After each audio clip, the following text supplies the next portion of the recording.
All right, so the live stream is, the bar is progressing slowly, but it's coming up.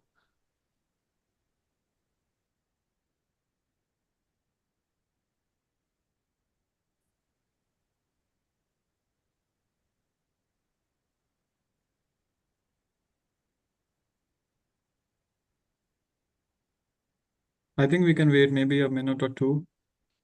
People are still joining.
Okay, I think it's time to begin. Hello, everyone.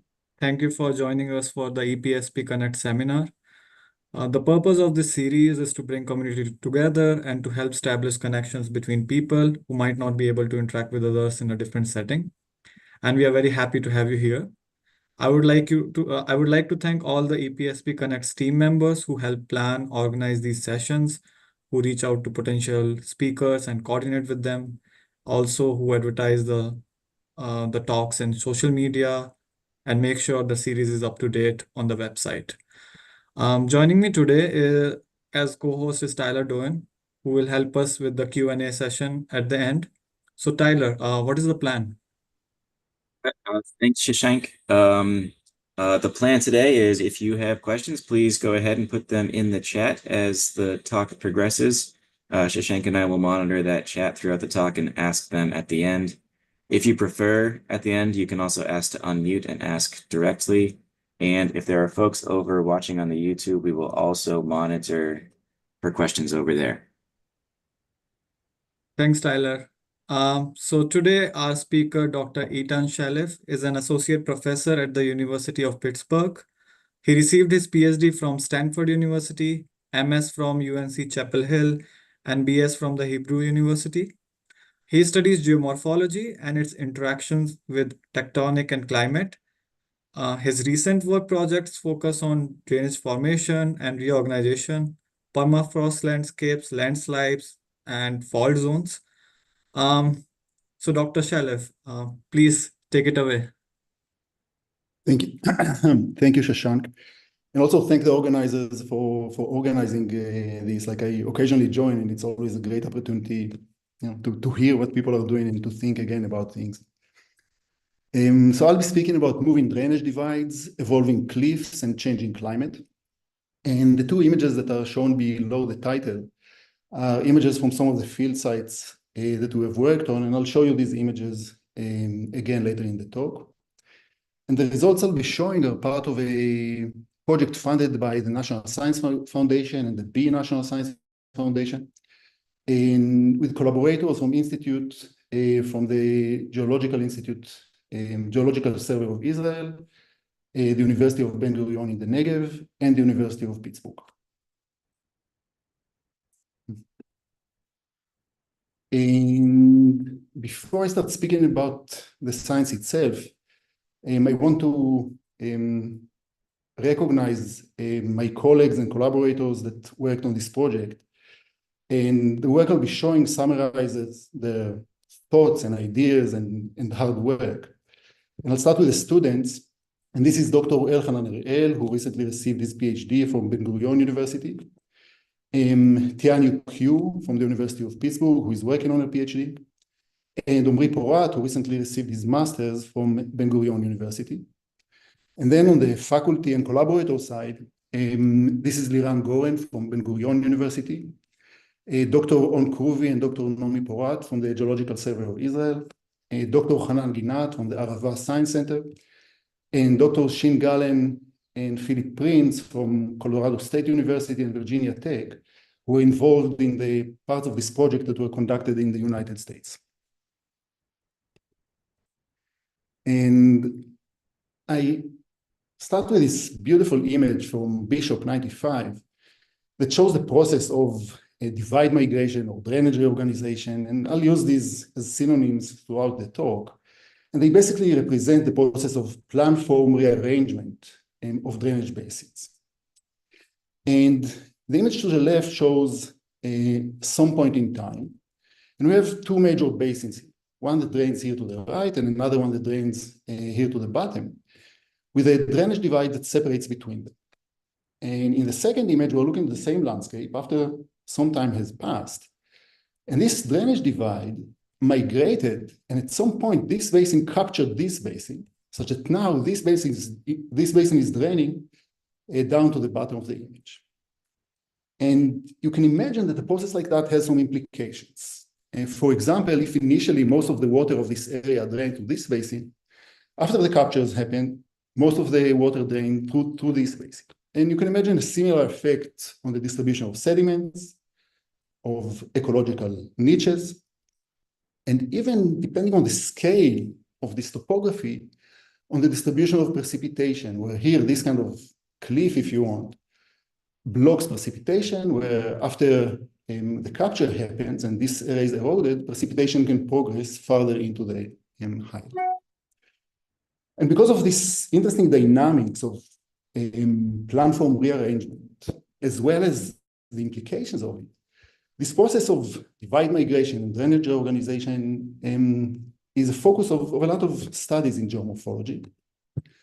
And this is a very partial list of such studies, and they go to more than 100 years ago in papers by Davis and by Gilbert. And the rest of the studies that I show here are mostly from the last 10 or 20 years, just demonstrating, the interest in this topic.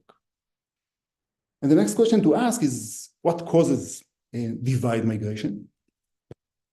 And a typical way to think of that is to think about divide migration as reflecting a difference in erosion rates across the drainage divide.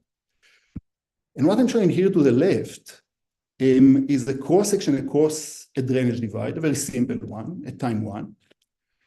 And when the erosion rate is the same across both sides of the divide remains fixed between time one and time two. On the right, I show a different case where we have higher erosion rate on the left of the divide compared to the right of the divide. And in that case, the divide migrates away from the side with a higher erosion. And a natural next question is, well, what governs erosion rate? And we typically think about erosion rate as being a function of discharge or slope. And I also included this nabla here to recognize it can be a function of the divergence in slope or discharge or combinations of. And discharge is often being replaced by its proxy drainage area. So if I'll show this equation again, it will probably appear in this form. So it seems like we have a good idea for why divides are migrating, and then we can ask, can we somehow use the topography to predict the direction of divide migration? And it turns out that as a community, we have several tools that can help us do that. And this is an image from Fortin Whipple 2018, showing two such metrics that you can extract from topography. It shows the drainage divide and basins on two sides of it. And the first metric is based on the slope or the difference in slope across the divide. Well, in that case, we have steeper slopes to the right of the divide compared to the left of the divide. In that case, we expect to have higher erosion rate on the right side. And the divide is expected to migrate to the left. Another metric that we use is called chi. And we can think about chi as a measurable property that is proportional to elevation gain along the channel. And if this is a divide, here we have lower chi values compared to the chi values here. And in that case, the divide is expected to migrate from the low chi value towards the high chi value, again, to the left. And we can think about these two metrics as having some connection with time, where the slope is measured now. and can perhaps predict the direction of divide migration over a short time scale. Chi is computed with the assumption of steady state. So erosion and uplift perfectly balance each other. And in that case, this difference in chi across the divide may represent the predicted direction of divide migration over a longer time scale. So we have these ideas about how to measure the direction of divide migration, but many questions remain open, like can divide migration sustain through time? Is it an episodic process or a continuous process? If it is episodic, what may cause such episodes?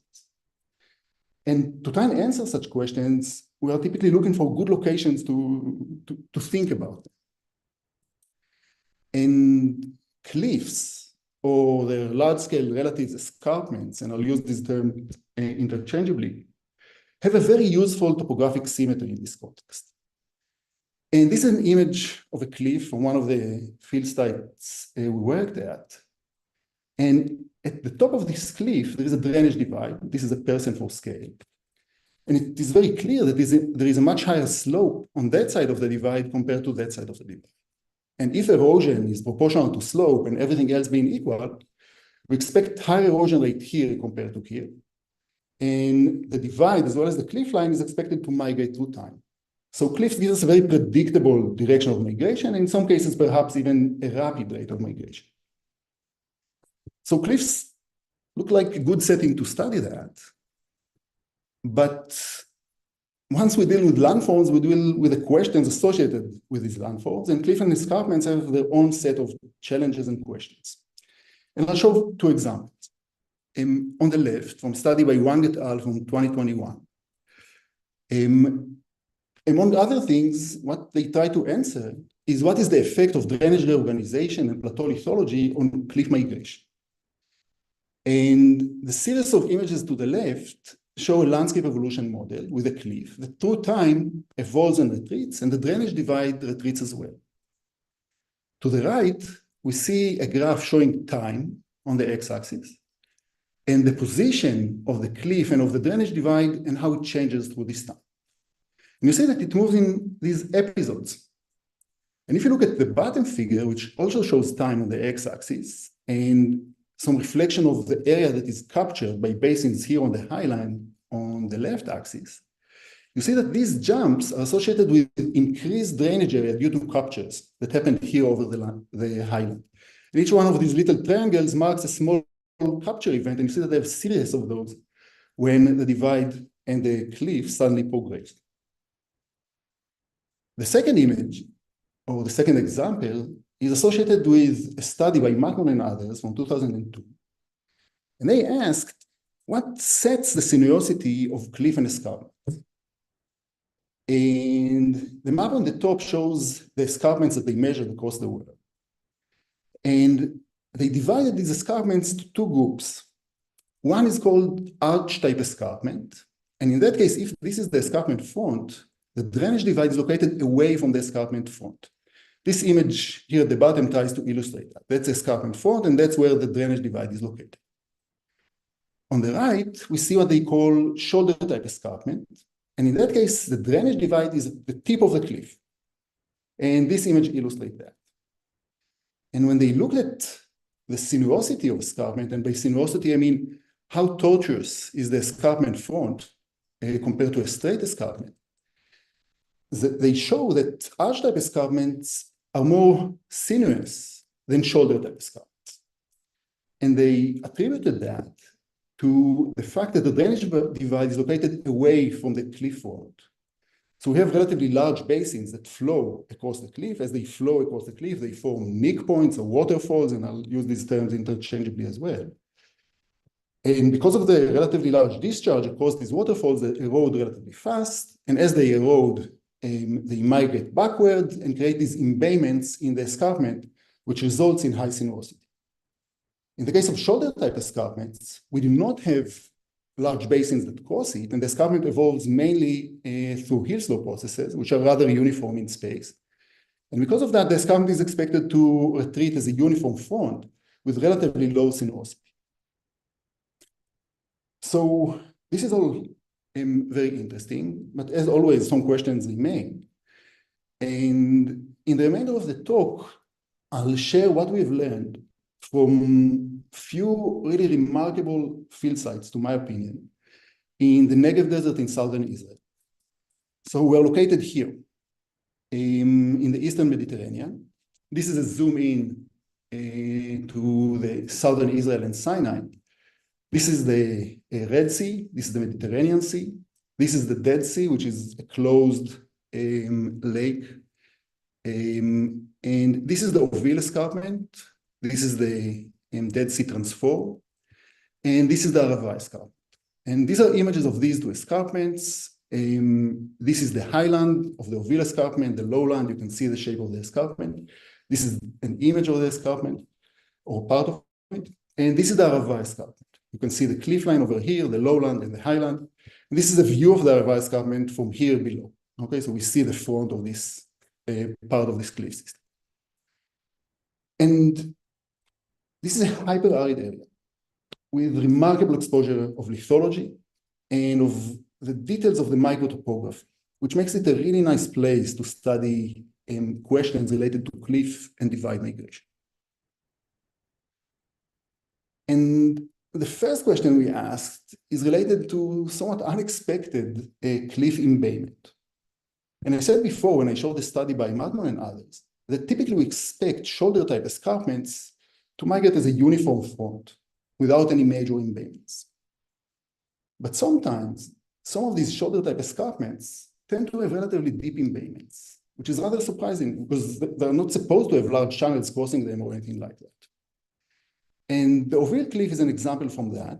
This is the lowland, this is the highland, and the drainage divide here follows the cliff very closely. Okay, not exactly, but closely. So why do we have these embayments in the escarpment that increase its sinuosity? And the field gives us a few hints regarding that. And the first one is what we call antecedent channels. So here we're looking at the Arava escarpment. This is the escarpment. You see these embayments in the escarpment. This is the highland. And over the highland, you see these incised valleys. And these are relatively wide valleys. And they probably existed before the escarpment was posited at this location. So there used to be big drainage system that flew to the northwest in this case. At some point, the escarpment was in place and basically beheaded these systems. If we look at the Ovil Cliff, we see a similar thing. These are all these antecedent channels, and the embayments that we see seem to be aligned with the location of these antecedent channels. This is an image of one such antecedent channel over here. This ridgeline is this ridgeline. You see the edge of this ridgeline here, which is this ridgeline. And this embayment is aligned. And although what I show focuses on the Negev Desert, when you start looking, you see these things in many other places, and this is a subset of examples. So this is a beautiful escarpment in Brazil. These are the antecedent channels drained to the right. And these are the embayments where channels are actually draining to the other side. This is a similar example from West Virginia, from Germany, from Pakistan, and there are many other such examples. The next hint from the field is associated with a lithology of these antecedent channels. So this is one of these embayments in the cliff that I showed you earlier. And this is this antecedent channel that it is associated with. And if we're looking at a geologic map of the same site, we see that the highland, this area, is built of dolomite and limestone and very resilient rocks. Whereas the valley, this antecedent valley, is filled with some more erodible deposits, okay? Something like that. This is a cross-section from here to here. If you go to the field and actually try to look at these deposits, this is how they look like. And so it's some combination of fluvial and colluvial deposits. They can be tens of meters thick in some cases. And they are related to the next hint that the field gives us. And that's reverse channels. And when I say reverse channel, I mean a channel that used to flow in one direction and then change its flow direction by 180 degrees. And how can we know what is the direction that the channel used to flow? And the useful hint is the direction at which tributaries join. And typically, we recognize that when tributaries join that way, this system flows to the left, okay, in the direction of this sharp angle between them. If we look at this antecedent channel here, we see something similar. We see a tributary that joins this main valley, and we see also similar tributaries here, all are incised into the bedrock. So the expectation is that this channel will flow to the left. But in reality, this portion of the channel actually flows to the right. So these channels flow here and then do a turn of more than 90 degrees and flow towards the cliff and across it. And the same about this one and this one and this one. And here we have a drainage divide, that separates between the reverse section and the antecedent section. And this is a weird drainage divide. It's located in the middle of the valley. We call it a wind gap because of the winds that flow through these valleys. And this is an image of such a wind gap. So this image was taken from here in that direction. And this is just an image of a Jeep for a scale. And this section here with no vegetation is the drainage divide. Okay, so from here to the left, we see the reverse channel, this channel. And from here to the right, we see the antecedent channel, this one. Okay. So we recognize that we have these reverse channels, and let's see how they are related to the lithology I mentioned before. This is another one of these reverse channels. This is one of these barred tributaries. This is where the drainage divide is located. You can see how it is close to the cliff here and then gets away from the cliff, crosses the antecedent channel with this at this wind gap. And from this wind gap to the right, we have the reverse channel. And when you try to see where this reverse channel is flowing, you notice that it flows within this erodible material. So you can think about that as a cross-section from here to here. This is the wind gap. And the reverse channel flows within this erodible material, the stuff here. And once it reaches the resistant bedrock underneath, it forms a nicknut. Okay? So I know that what we're trying to explain is how these embayments are formed. But let's take a minute to think about these reverse channels, because they're weird. Like, why would the channel do, 180-degree turn? That's not something we are used to think about. And the traditional explanation for that is saying that, well, we had a channel flowing in one direction, and at some point, some uplift field was introduced, and the uplift gradient caused the channel to change its flow direction by 180 degrees, forming these kind of, barred tributaries and wind gaps and so on. And luckily for us, in these specific field sites, we may be able to test that. And the reason is that we have these terraces over here above the reversed channel. And they seem to represent what used to be the floor or the bottom of this antecedent valley. And now they're incised by tributary. But if they really represent the floor of this antecedent valley or how it used to be in the past, then we expect this uplift to cause them to tilt towards the cliff. Okay? So if we were to measure the elevation, we expect them to dip in the direction of the cliff.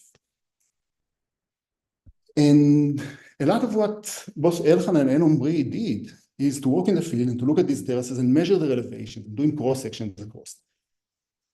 And whereas this is the expectation in the case of tilting, what they observed is that if they take these terraces like that and connect a line across the top of these terraces, this line actually dips towards the wind gap.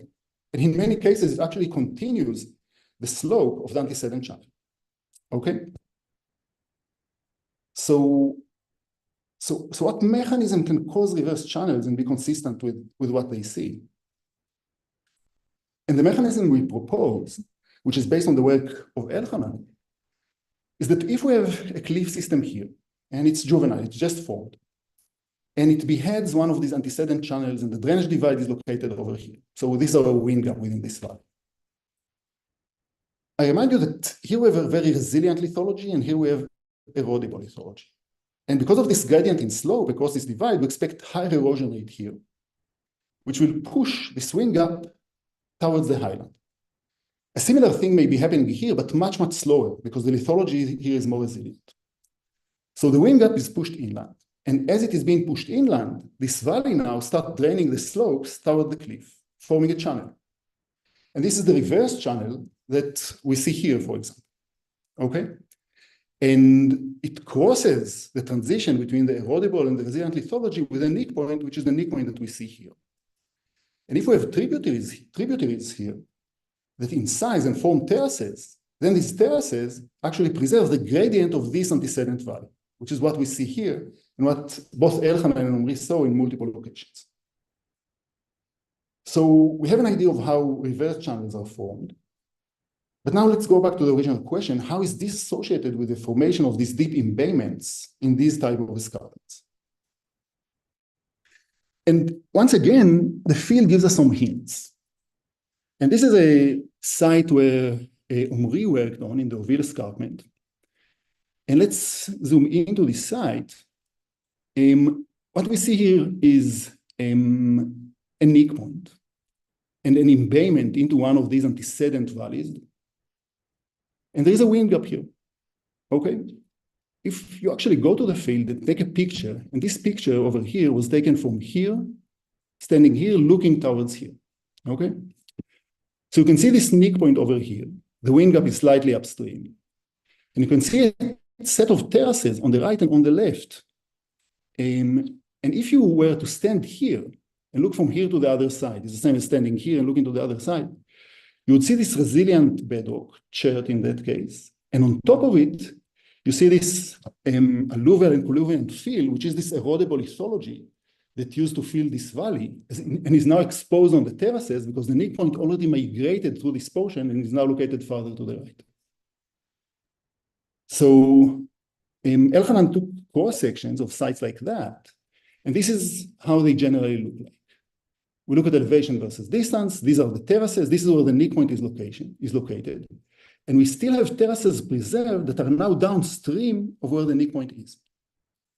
So in that case, not only that the divide migrated along this antecedent valley, the nick point itself migrated in the reverse channel and towards this antecedent valley.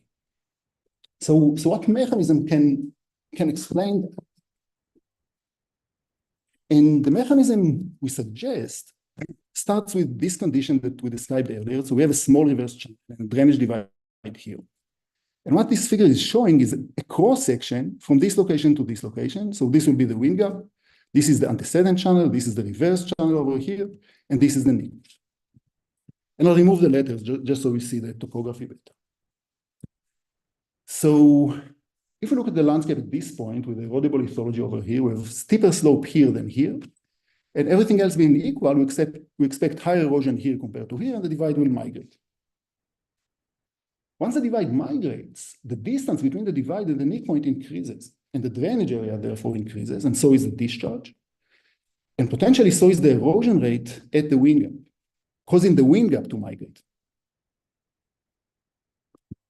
Now that the wind gap migrated, again, because the lip of the nick point is set by this contact between the erodible lithology and the resilient lithology underneath, we have a higher slope between the divide and the nick point. So once again, the divide is expected to migrate because this slope is higher than the slope of the antecedent channel. And we have something like that. Again, we increase the drainage area above the nick point, more discharge, more erosion, and the nick point migrates. And the result of that is something like this, because this process operates within this antecedent channel. So the nick point migrates within this antecedent channel, forming this embayment in the original cliff. And if you were to go to this location and look to the other side, you would see exactly what Omri was seeing when he stood in one side of this canyon looking at the other side. Okay, we'd see these hang deposits over here. So basically, this is kind of a nick point and divide migration feedback that can sustain embayments over long timescales if these conditions persist. So let's see if we can somehow support this concept. And the first support is coming from measurements that Tianyu conducted in both the Arava and Ovil escarpments. And it uses the same tools that we mentioned earlier, this difference in slope and difference in chi across wind gaps. And she measured that across 5 wind gaps in the Arava escarpment, 5 wind gaps in the Ovil escarpment. And the convention she used is that if the difference in these parameters is positive, it means migration away from the escarpment into the highland. And if it's negative, it's migration towards the escarpment and the lowland. And these are the results she got.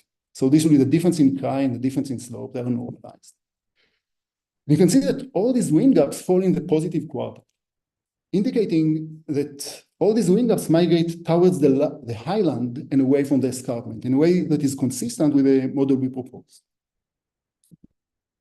Another support comes from the work of Omri along the Ovil cliffs. And Omri again measured in multiple occasions both the difference in slope across wind gaps and the drainage area at the neck points at these locations.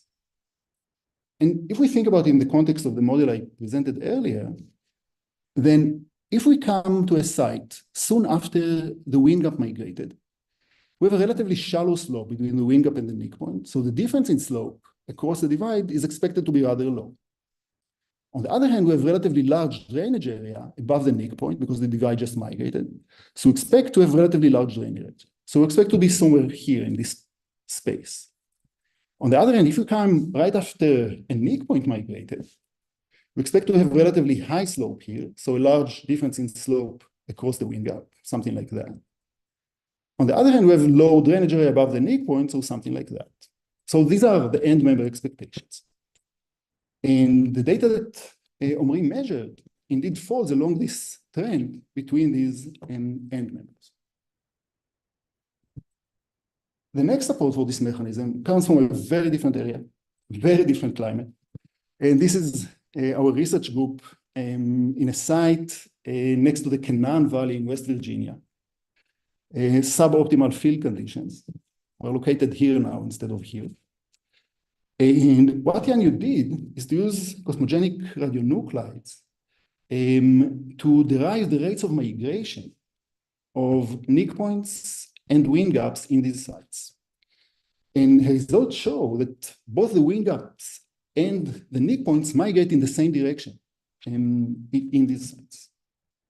Again, consistent with the mechanism we proposed. And the last support is from numerical modeling by Yanyu. And what Yanyu modeled here is a cliff and a highland. And the cliff is made of very resilient lithology. But Yanyu etched a drainage network on the surface of this highland and prescribed the upper several tens of meters within these channels to be made of more erodible lithology. And she used LandLab to run kind of a standard landscape evolution model with a stream power law and hill slope process and so on. And let's see what is happening when we run this model. And what I want you to track is mainly here, how the embayments in this cliff will develop in relation to this channel. So we see the cliff eroding from diagonally, we see the same here from the top. And you can see how the embayment evolves on the account of this antecedent channel that initially flowed to the other way. I'll run this again.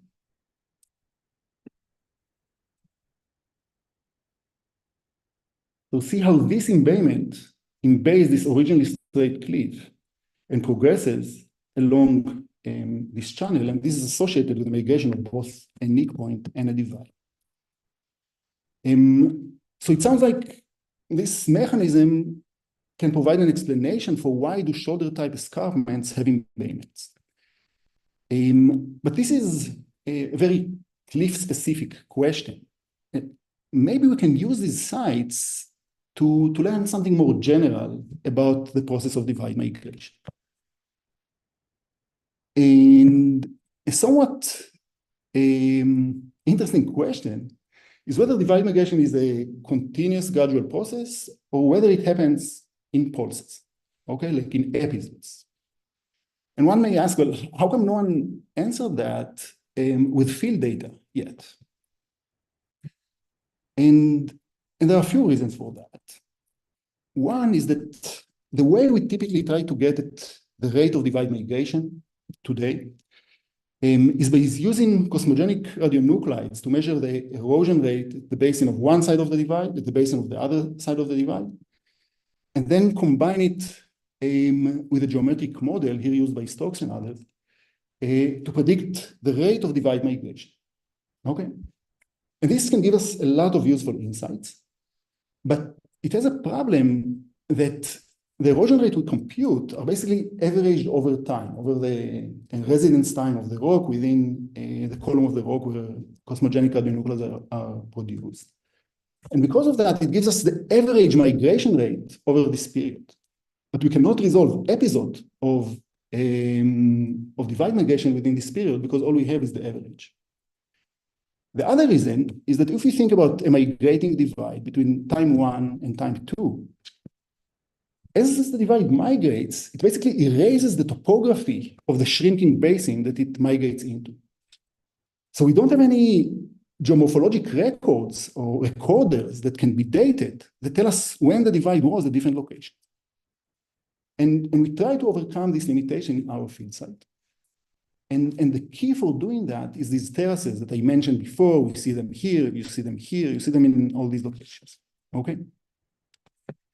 And the reason that we think these terraces are useful in this context is because of a conceptual model that I will present here, okay? So we'll focus on these 3 images. Time progresses from top down.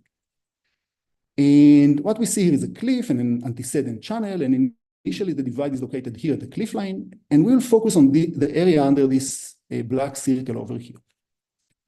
So when the divide is located here, this channel drains to the left. There are also tributaries that drain here. And we can expect some deposition of fluvial sediments, colluvial sediments in some cases. Through time, this divide or wind gap migrates to this location. Once it's here, this location is now disconnected from its drainage area and from contribution of sediments or fluvial and colluvial sediments. And at that point, we start to develop soil over this location. And the soil that develops in this area is a reg soil. It is associated with contribution of fine-grained aeolian material, and a typical cross-section will look like that in this soil. So if the divide continues to migrate, now it's over here. So now these tributaries in size on the way to this deeper reverse channel. So basically the place that used to be the divide is now a terrace that is constrained between the main channel and tributaries to both sides. But the soil can continue and develop over this terrace. Okay. So if we were able to date this last fluvial episode before soil started to fall, we might get an approximation for the time that the divide was located at different points. And the expectation is that first the divide went through this terrace. So this terrace will be farthest from the wind gap and oldest. Then this one will be slightly youngest, and then this one will be youngest, and so on. And perhaps you can use that to distinguish between episodic versus continuous divide migration. And that's exactly what Elchanan did. So this is the site that Elchanan worked on. And he mapped this set of terraces, and he dug a pit in each one of them, and tried to date this last fluvial episode using OSL, where the expectation, and if we look at it at a space of age, so this will be old versus young, and this will be distance from the wind gap. So this is farther away from the wind gap, where this terrace is located. Then we expect these farthest terraces to be the older and the wind gap itself to be the younger. And if the process is continuous, we expect the other terraces to fall more or less on a continuous pattern between them. If the divide migrates in episodes, then we expect to see something like that. Rapid migration, slow migration, rapid migration, slow migration, and so on. So let's see what did we get. And these are the results that Elchanan get on the same space of age versus distance from the wind gap. And this is a map showing the ages that he got, okay? So you can see that the 3 terraces that are farthest from the divide, these terraces have approximately the same age of around 230,000 years. Then we have one terrace here in the center with an age of around 126,000 years. And then we have another set of terraces close and at the wind gap with an age of around 20 to 30,000. And this is rather consistent with these episodes of divide migration that I mentioned before. So it looks like, at least in this site, the divide migration might be an episodic process. And then the natural next question is, well, what causes such episodes? And one suspect is tributaries. And so here we have this reverse channel. The divide probably migrated from here to here. And we have these tributaries that flow into the reverse channel from the sides. And Liran and I looked at such tributaries in the past and tried to model this process because it's curious, like a divide is migrating, and as it migrates, it crosses confluences with tributaries in the valley that it migrates to. And what I'm showing here is a graph of time versus the wind gap location in a setting that we modeled a channel where the divide migrates to, and on its way it traverses such confluences. So these gray dots are the points in time when the divide migrates through a confluence. What we see is that the divide slows down before it reaches the confluence and expedites right after. So basically, confluences may cause episodes of migration because of this process. So let's try to test that. And we asked Tianyu to try and test that with similar conditions to those of this field area. So similar deep towards the antecedent valley, similar thickness of deposits, and importantly, similar topology. So in the channel, when we have a confluence with a tributary, there is a jump in drainage area as it is represented in the model. And this is just a cartoon of how the model looks like in one dimension, with this erodible lithology on the top. And here at the bottom, we see the same space of age versus distance from the wind gap. And the model results are shown by this dotted line. And you do see some fluctuations along it as a result of these confluences with tributaries, but it's nothing like the big steps that we see in the data itself. And Tianyu tried hard and you can't match it. So what else may cause such episodes? And the natural suspect is climate. And what this figure is showing is the same graph of age versus divide location on the top. Below it, we see the delta 18 global curve. Below it, we see a curve that represents the reconstructed level of the Dead Sea that I showed in one of the first images. And again, this is the terminal basin that drains part of this area. And at the bottom, Elhanan collected studies that indicate somewhat, I'll call it wetter. It's not exactly wetter, but for simplicity, we'll call it somewhat wetter conditions in this area. Okay. And we see that there is a coarse alignment between these episodes of rapid divide migration and high level of the Dead Sea, and these episodes of somewhat wetter conditions in this area. So this coarse agreement suggests that climate may be causing these episodes. And if we can think about other way to test that, then climate is expected to create some regional trends, right? It will not be specific for a site. So what Elhanan did is to look at the last phase of migration that terminated with the positioning this wind gap and the terrace next to it. And this last phase of migration is associated with multiple indicators of somewhat, again, I'll say wetter conditions in this area, including higher fluxes of sediments from hill slopes, and somewhat higher floods and so on. And he looked at two other wind gaps. This is the wind gap which we saw before. These are two other wind gaps at other locations. And he dated the wind gaps, assuming they will represent this last phase of divide migration. And the ages he got are 26 to 36 for the original wind gap, 23 for another one, and more than 18.3 for another one. So the ages are not exactly the same, but they all fall within the same 10, 15,000 years that are associated with the wetter conditions here in the Negev. And this seems to provide some further support for this regional control, which might be in climate. So we asked what may cause these episodes, and we're saying in this area, perhaps it is climate. And But then, you find things and questions come up. So one interesting question that came up out of that is, typically when we think about climate causing divide migration, we think about gradient in climate. And this image from Hetal shows it nicely. We have more precipitation on one side of the divide compared to the other. We have more discharge. We may have higher erosion and the divide will migrate, okay? But the sites we are looking at, the scale of that is a few hundred meters.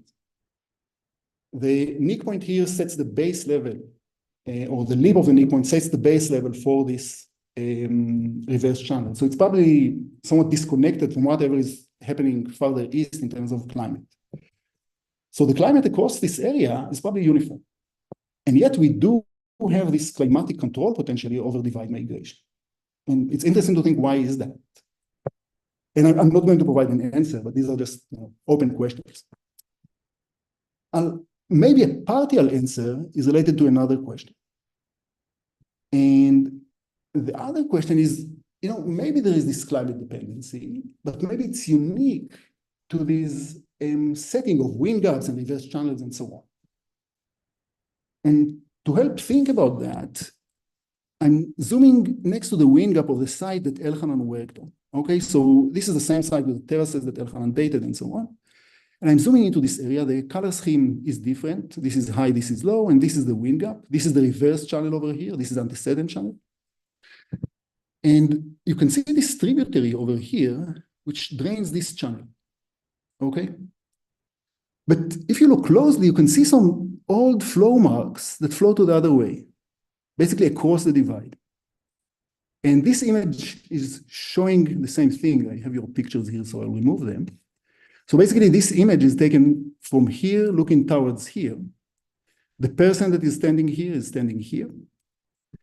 And these channels that may have routed flow to the other directions that we see here are shown here, okay? So we see an indication for something that is similar to a Volgen, a channel that used to flow one way, and at some point changed its flow direction and flew another way, okay?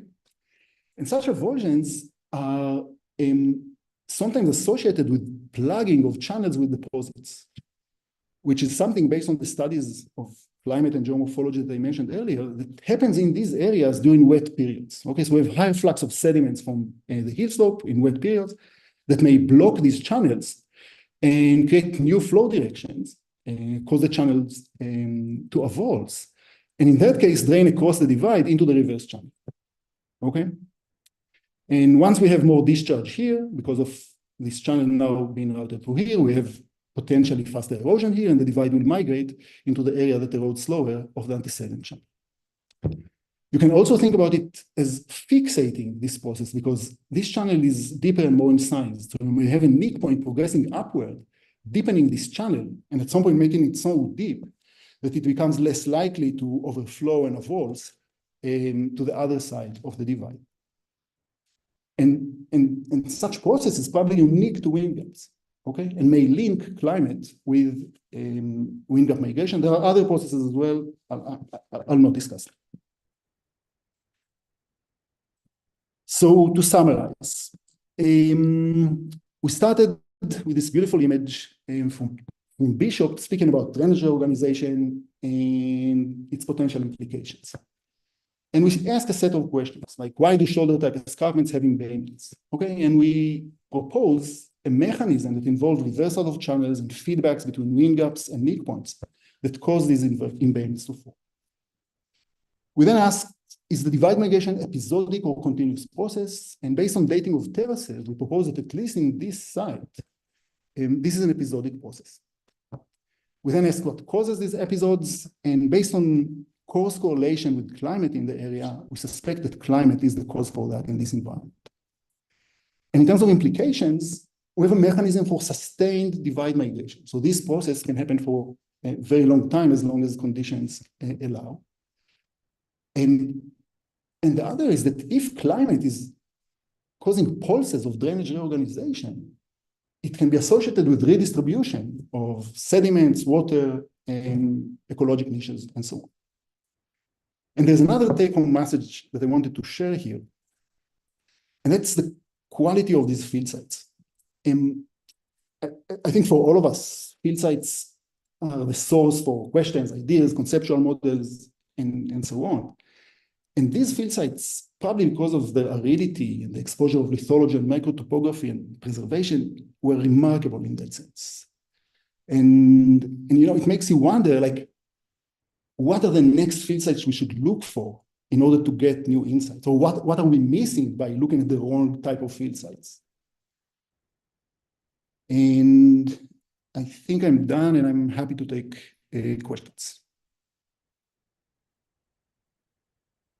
Thank you for a great talk, Dr. Shelef. And please, for the audience, please feel free to enter some questions into the chat as they come to you. In the meantime, I have a question. You showed a plot of the slope of a line that connected between the the contributing area at the nick point and the slope across the wind gap. Is that right? My Yeah, question yeah. is, and then a bunch of data fell basically along that line in semi-log space. Is the slope of that line significant? I mean, it seems like it is. And what does it reflect? Does it reflect things like erodibility or concavity or other sort of stream power parameters? It's a great question. I can't think of any direct answer, but I can throw some, like, I don't have a clear answer, but I have speculations. Okay, so if we speculate, one of the things that we are seeing is that, and Elhanan showed that, I didn't show it here, that the distance to which the wind gap migrates away from the nick point is a function of the thickness of the deposit. Okay, so thicker deposit, larger distance. And now this distance will also depend on the erodibility of the nick point, and maybe there is some threshold for nick point progression and so on. So all of these factors can affect a slope like that, as well as the erodibility of the field and so on, and the antecedent slope. And Tianyu actually conducted some sensitivity analysis to some of these processes. But so again, these are mainly speculations. It seems like a striking relationship, and it seems like there ought to be some underlying theory that explains that slope. It's very cool. Thank you. The credit is to Omri. Thank you, Dr. Shelef. I think Louisa has a question. Yeah, I have a question. Great talk, Professor Ethan. So I was thinking maybe going forward, like, would you expect the climate change to change the speed of these divide migrations? Or do you expect it to speed it or to slow it? It's an interesting question. First, it depends where. In this area in the Negev, probably if there are any of the Israeli folks on the talk, they can add to what I say. But as far as I know, the magnitude and frequency of floods might be going up. And I'm saying might because I'm not sure. If it is going up in this area, perhaps we're moving into these regimes of faster divide migration. But in general, the climate over the past 1.5 years or so is thought to be rather constant in this area. So the differences in wet and dry that I speak of can be differences in the distribution of rainfall over the year, not necessarily in the overall quantity of it. So wet and drying periods that shed more sediments from the heat slope and happen more frequently and so on. So the long answer is I can speculate. The short one is I don't know. That makes sense. Yeah, thank you.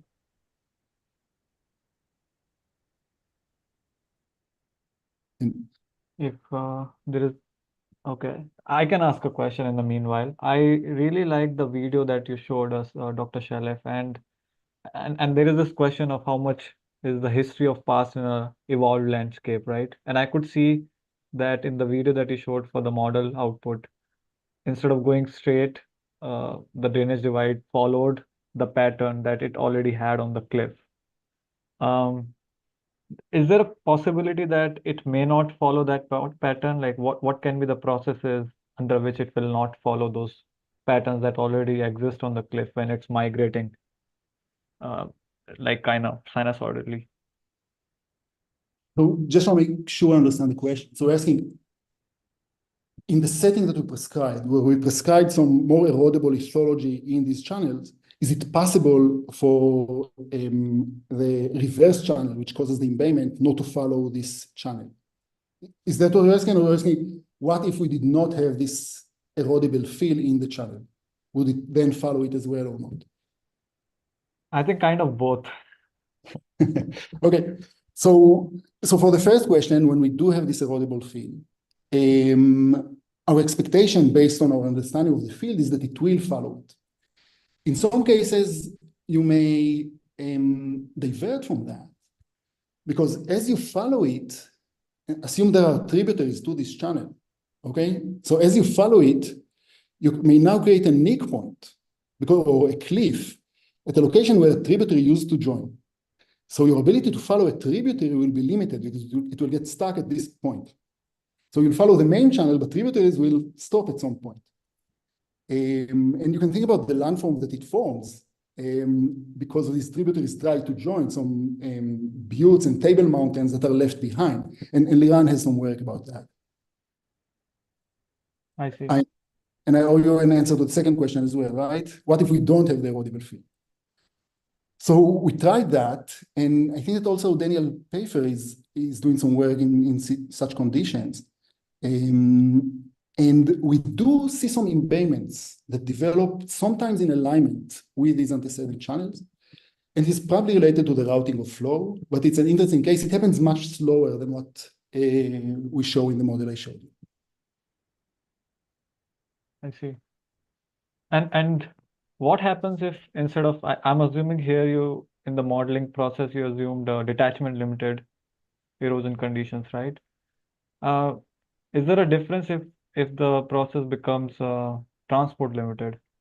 Yeah, that's a really interesting question. And first, the model is detachment limited. We try to minimize the number of parameters and so on.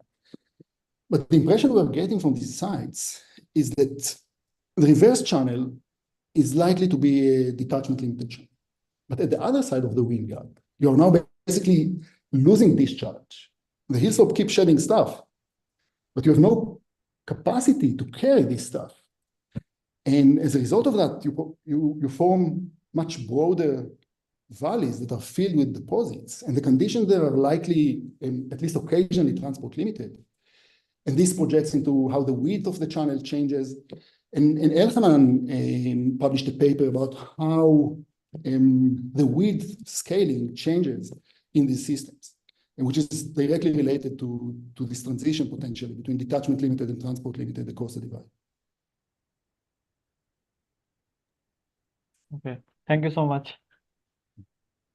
We've got a question in the chat from Renato da Silva. Thank you for the presentation. Do you think it would be possible to use pre-existing cosmogenic nuclide data to calibrate landscape evolution models, compare with other methods, or test some of these cases? And if so, do we have a public cosmogenic database to download this cosmogenic data? So just to make sure I understand the question. So first, what do you mean by pre-existing? Renato, do you want? Pre-existing cosmogenic. I'm not able to. Hello. Sorry. Pre-existent cosmogenic data for I would say that it would be something that authors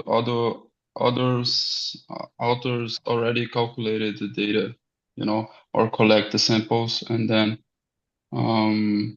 make it public in some website or something like that. So you're asking if we were to have like cosmogenic data of divide migration rate, would we be able to use it to calibrate model parameters in these sites? Yes, and if so, if we have some kind of public database with cosmogenic nuclides, data? So, so I don't know about the public data sets, but there are much bigger experts than me that you can ask. Sean Gallen, who worked with us on this project, knows much more than me, so he might know. And about the calibration itself, I assume it's a matter of the number of model parameters versus the number of data points that you have from these cosmogenic erosion rates. But if you have sufficient number of data points and well-constrained field sites and a relatively low number of model parameters, I think it should be totally doable. Okay, thank you very much. And I think in the chat, Emra has also mentioned a source of a paper. Renato, if you want to check it out, Corellian et al. 2020. Do we have more questions? We are almost also at the end of the time for the talk.